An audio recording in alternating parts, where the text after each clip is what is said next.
20 games to go in the top 50 games of all time, according to Jackson Warfield, this guy. If you want to start from game number 50, check the link on screen.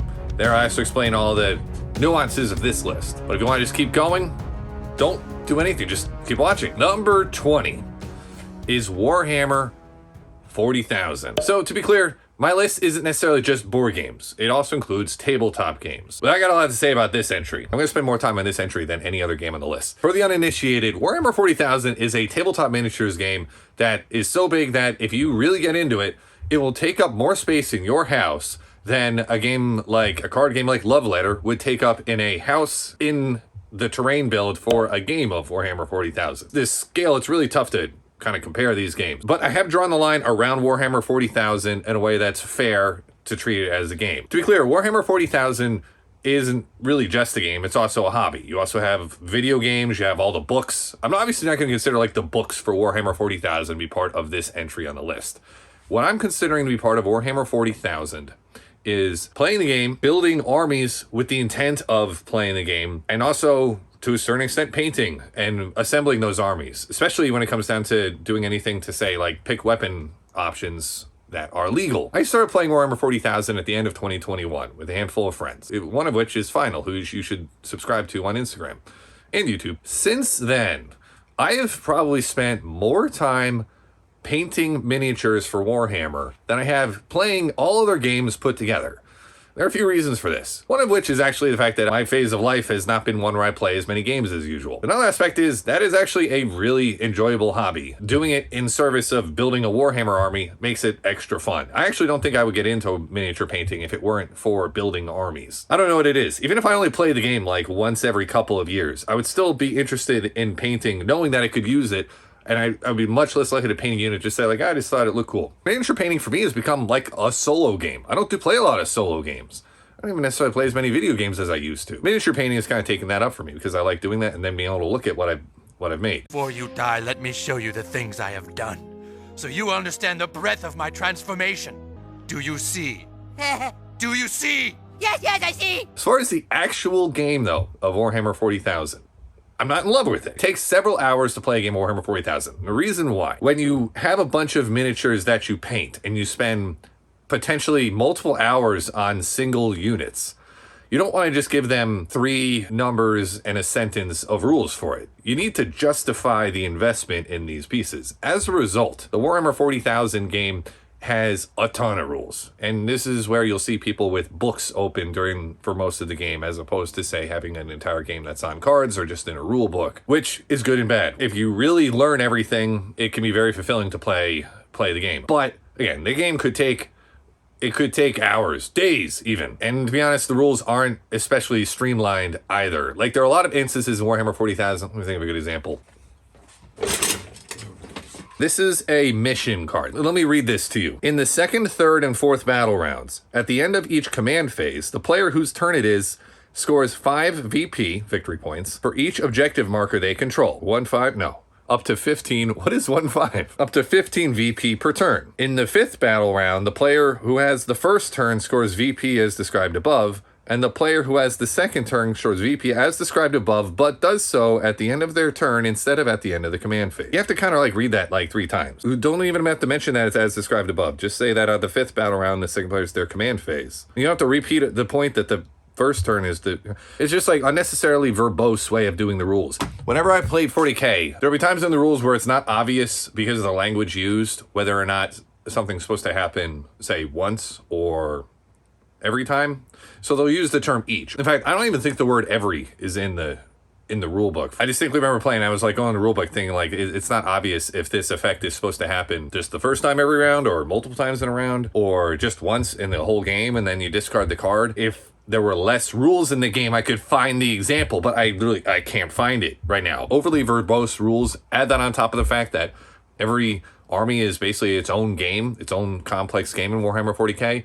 And yeah, it's a lot to play. But this still doesn't take away from the fact that I spent, again, more time army building for 40K than doing just about anything over the past 3 years. That's saying something. Because that's how I've set this, to say like, whatever counts as going in the effort of building armies and ultimately playing the game counts as the game. That's why you'll see Warhammer 40,000 on this list. I haven't mentioned a collectible card game, on this list so far. Will I for the rest of the countdown? I'll leave that for you to discover on your own. Even though I like shiny cardboard as much as the next guy, I don't think chasing rare cards counts as part of a trading card game unless you're trying to use that rare card to play in a game. If you're just doing it for collection reasons, I don't count that. Am I just being overly complicated to rationalize what I've included thus far? I'll leave that for you to discover on your own. Let's keep going. Number 19.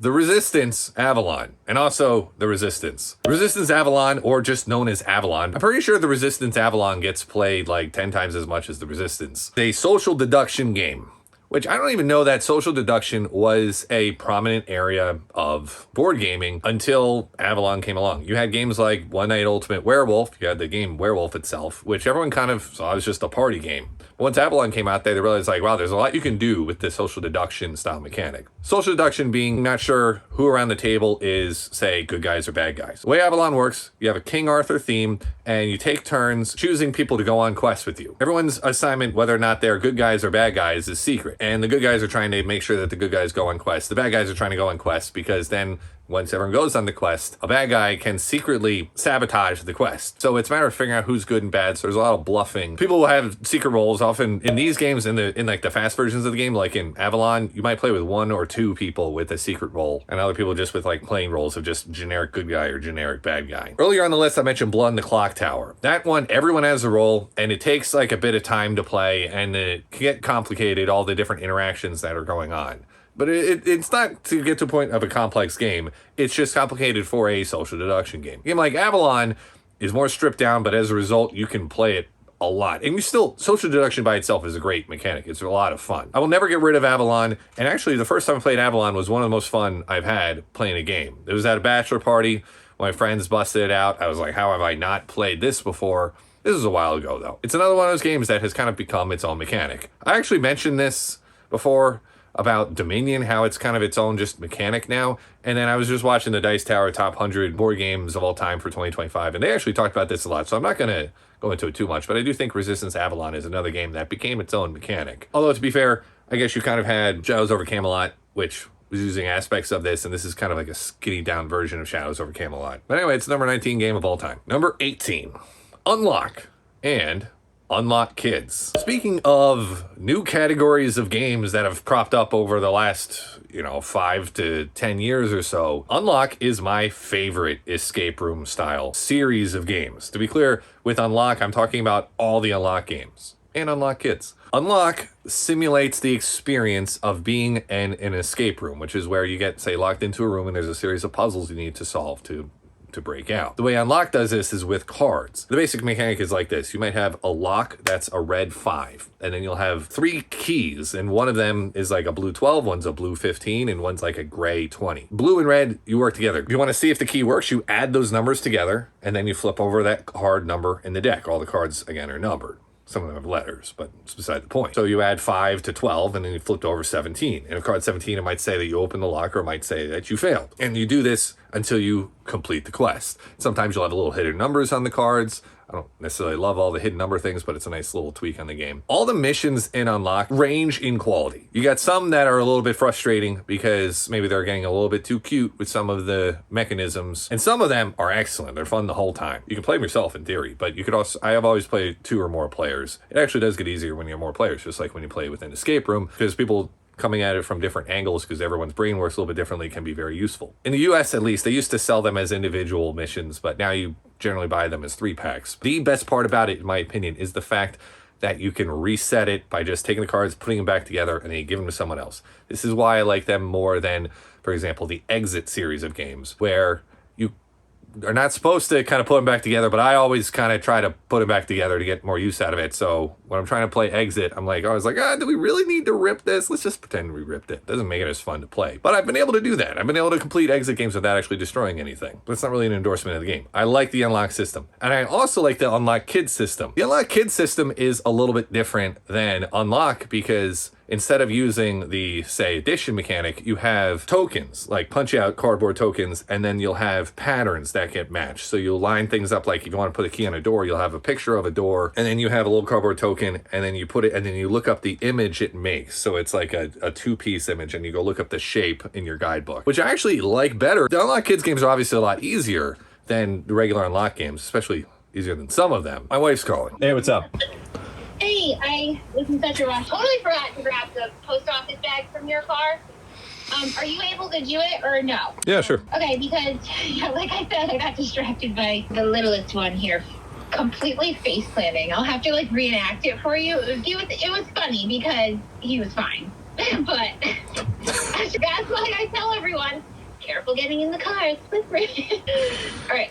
Anyway, all right, bye. All right, bye. So if you want to play a game with kids who have a tendency to face plant into the car, maybe you want to go with Unlock Kids, which is a little bit easier for them. That's why the Unlock combination is number 18 in my all-time list. Number 17, Gloomhaven. Now, this is interesting. You see, I've never played the Gloomhaven digital adaptation. I've also never touched physically the game of Gloomhaven, but I've played it like a dozen times. And I also have Frosthaven here. We're gonna do this soon. Oh man, yeah, it's making my bookshelves bow. Yeah, no, I'm really excited to play this at some point, but the time will come.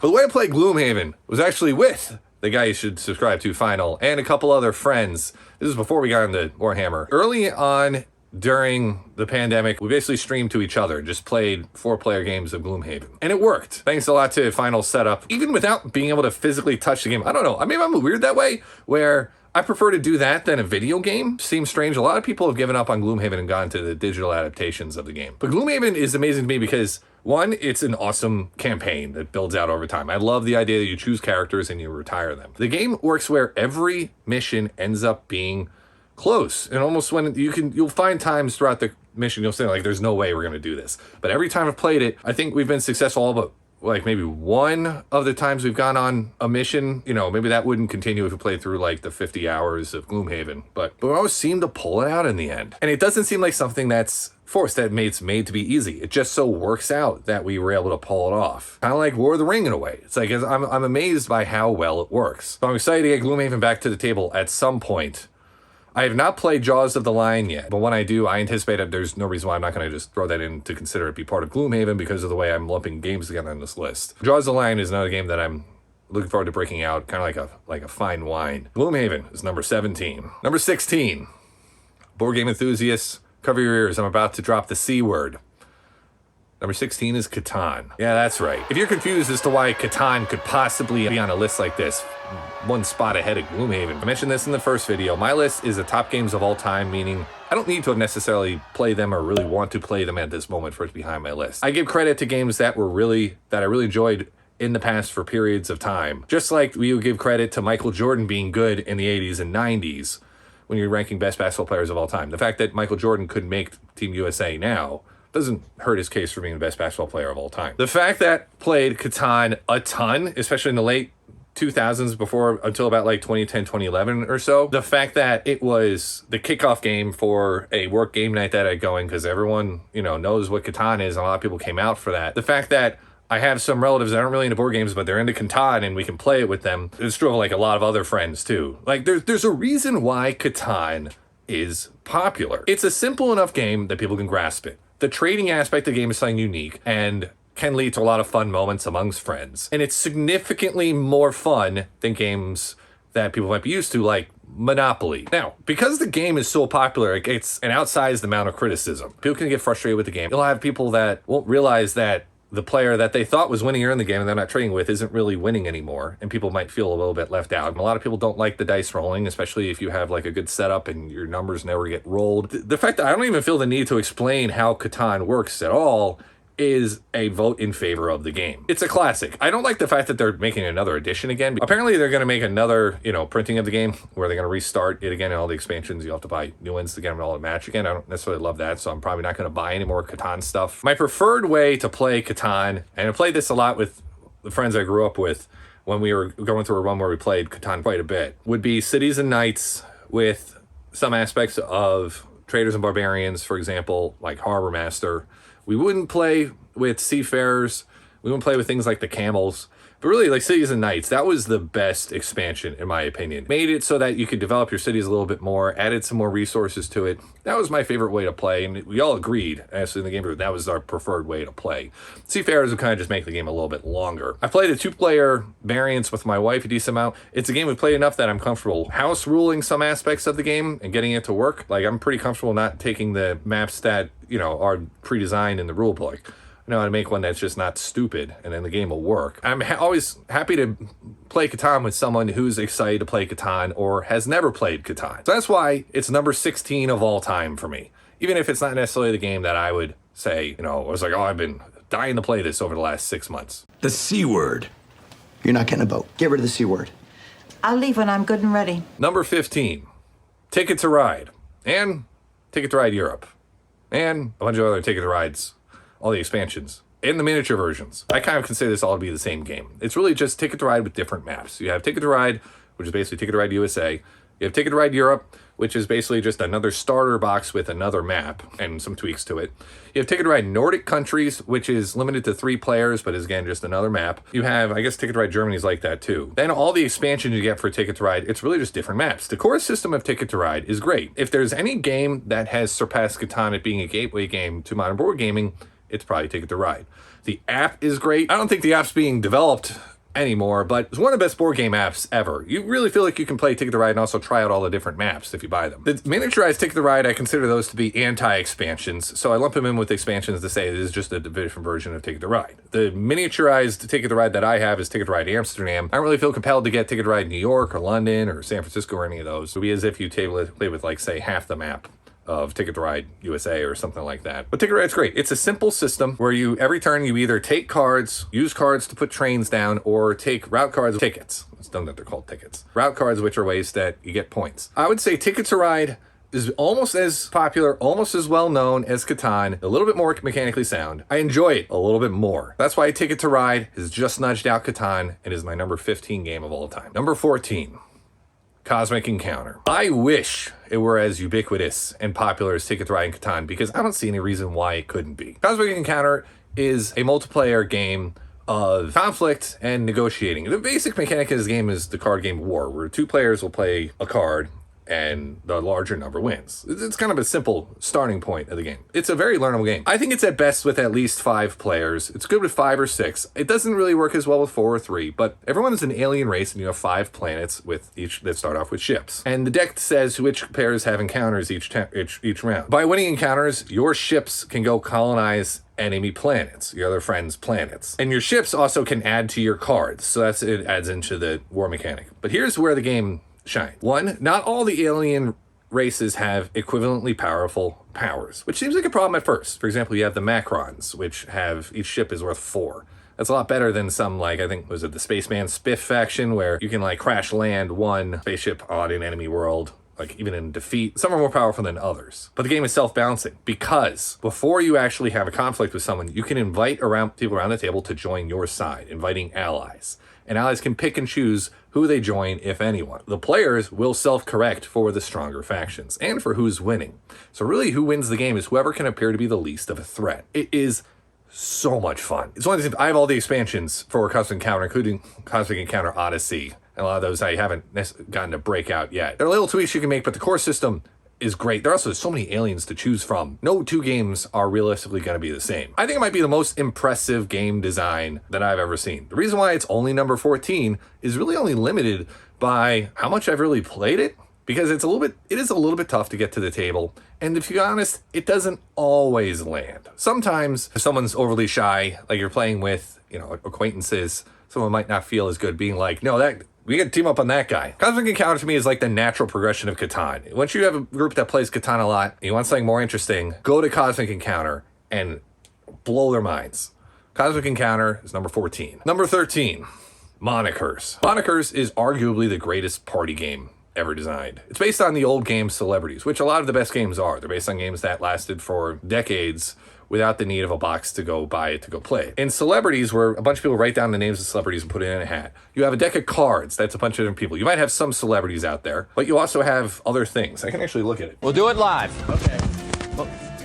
We'll do it live! This is in the monikers copy. So this is why you would buy this instead of just play celebrities. You have Sinead O'Connor, Anne Frank, Dick Cheney's pacemaker, Joey Chestnut, Marie Antoinette, the Gerber baby, Lance Armstrong. I don't know who Vidal Sassoon is. Oh, a TED presenter. So you got a bunch of these. You don't even need to play this game in teams. So the way it works, you deal out like 8 cards to everyone who's playing the game. Everyone picks their favorite 4, you put them in a deck. It actually says you should do 10 cards and everyone picks 5. Same idea. You give the full deck, shuffle it up, give it to one person. And they have a time limit where they're trying to get people to guess the cards as quickly as possible by describing them however they want. And the only rule is they can't say what the card is. So they can't literally say the name, which is actually a pretty fun mechanic by itself. I actually used to really like this game. Before I played monikers, I would have had the game catchphrase up here because that's kind of just what you're doing. After you go through the deck of cards, you finish round 1. Now it gets harder. Round 2, instead of saying whatever you want to try and get people to guess the card, you have 1-word clues. And this works because everyone has heard each card at least once now. Round 3, you can act it out, but you can't talk. And you can keep going, and then you can have round 4. This is where you get to like different versions of it. Round 4, you'll have things like you can act it out, but you have to sit behind a couch. You only act out with your head. Or round 4, people will just make like a sound. You keep going to round 5 too. People do like act things out under a bed sheet. It can get kind of bizarre. It works every time, and it can be hilarious what people come up with. And the fact that people do these silly things and you still get it. People are still able to guess what it is. But again, one of the best party games ever made. Monikers is number 13. Number 12.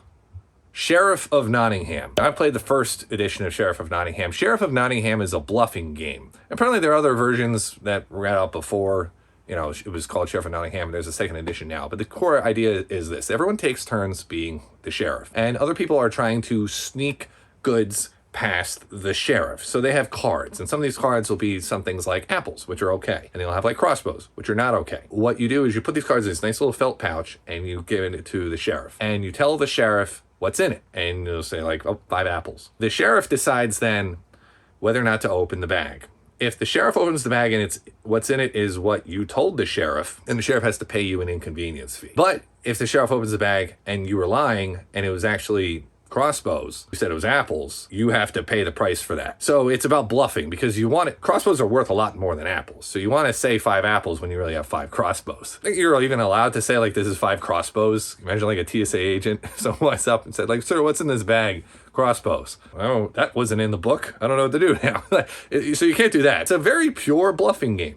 And the expansions add little things to it. Now, whether or not the game is like perfectly balanced is questionable. It's more questionable than Cosmic Encounter because it's not self-balancing. You can say that the best way to do it is just to always tell the truth and you can score a lot of points. That's partially why the expansions are like I have the Merry Men expansion, for example, for the first edition of the game, where you can make a lot of contraband a lot more valuable. You don't realize that the first few times you're playing the game. And this game is really designed, it's not necessarily meant for people that play the same game 20 times. It's meant for something like a little bit lighter game to play with people just to have fun. Kind of to show them too, like, let's have a fun time tonight. They don't need to necessarily learn all the rules of Gloomhaven. It's a nice, faster game. But man, it's such a great bluffing game too. Plus, people can be so funny when they're trying to bluff. And that's why Sheriff of Nottingham is number 12. And number 11, Flamme Rouge. Flamme Rouge is my favorite racing game ever. And I like racing games. Now, to be clear, I have not played Heat yet, which is by the same designer, and everyone says it's better. And that's why I haven't played it yet. Because talk about like wanting to open a fine wine. I do not want that to be a disappointment. I don't want to get interrupted by a kid face planting in the middle of the game when I'm playing it. I want to be set aside. Like, I want to make sure the people that are playing the game want to play the game. I am really excited to play Heat. I think I'm going to like it. But this entry isn't about Heat. This is about Flamme Rouge. Flamme Rouge is a bike racing game. So think like the Lance Armstrong style bikes. Although aesthetically, it's a little bit older, not like, the modern just doping bikers. But that's not beside the point. Everyone has 2 bikes. They're trying to get around a track. And there are spaces on the track. And you have cards you play every turn that represent basically how hard you pedal. So you get some cards that are 5, so you pedal 5 spaces, and some that are 7, so you pedal 7 spaces. You got 2 bikers, and they each have slightly different decks of cards. One is a sprinter, one is more of an endurance guy. And you can use them together. Here's how you use them together. The game has 2 mechanics that make this interesting. One, you have drafting mechanics. If you are right behind another bike and you have a space between you, you get sucked up behind them, so you get a free space. And if you have the opposite, if you have no one in front of you, then you have to take cards that are really bad, like exhaustion cards, where it's a deck building game. So you go into your discard pile, and when you go to get new cards later in the race, you might be stuck with exhaustion cards that only pedal 2 spots. So that's bad. So the game works out like this, like any of the best racing games. It's a matter of, you can't just go. I mean, I guess you could. Okay. And it's like, you could try to be like the rabbit, and you probably will not be successful. Maybe sometimes you can be. What you have to do is paying close attention to your opponents and time up when you decide to go. You go too early, you're gonna run out of, someone's gonna pass you at the last minute. If you go too late, you're gonna run out of time. You might plan to go on a certain turn, and then you just don't happen to get the cards you want because you weren't good with preserving your energy up to that point. Or maybe preserve your energy too much, and as of now when it's time to go, you're too far behind. So it's a game like that. It's not, obviously you're not going to have a racing game where it's a matter of just like a sprint, like a real life sprint where you're trying to, train well to race. That's not really how it works. You're always deciding how much to push it. Plus the expansions are nice. The expansions, you have great AI bikes on the Peloton expansion, and then you add weather where you have like potentially like say even slippery turns in the Mateo. What is it? The weather expansion? Yeah. It's a game where if this existed when I was playing Risk games by myself at age 10, I had sister. I had non-gamer siblings. If I had Flamme Rouge then, I would be so happy just playing Flamme Rouge against the AI bikes myself. I would do that all the time. Really. Like, one of my biggest hobbies as a kid was creating imaginary sports leagues in spreadsheets and doing like coin flipping to see how many goals a hockey team scores. Like, I would just do that stuff. And I can just do that. If I could spend all day just doing things like that. Flamme Rouge is number 11 all time. That's it for today's video. In the next one, we're gonna get into my top 10, of which Microsoft Excel Sports is not one of them. Remember to subscribe to Jackson Warfield's Game Room if you want to see the top 10 when it's posted. I'll leave that for you to discover on your own. And I will see you in the next video.